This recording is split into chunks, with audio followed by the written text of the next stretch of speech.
By now, we all know that to mitigate the climate crisis, we need to transition from fossil fuels to renewables. There's one problem. That transition is failing. Here's why. The core of the problem is privatization. That basically means before, energy used to be managed by governments. But since the last couple of decades, private companies started taking over.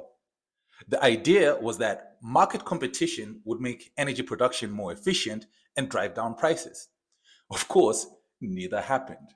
What did happen was that five huge companies gained control over the entire European energy market.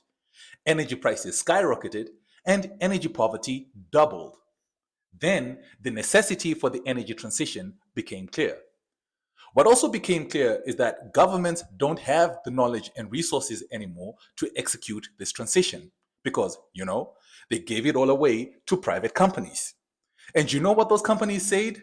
Sure, we can execute this transition, but only if you give us loads and loads of money. And that's what's been happening since.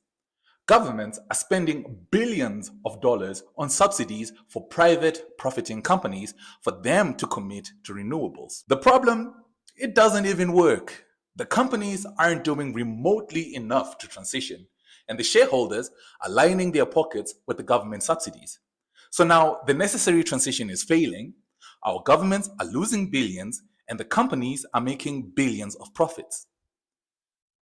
There's a fix, though. Only if the energy sector comes back to public hands.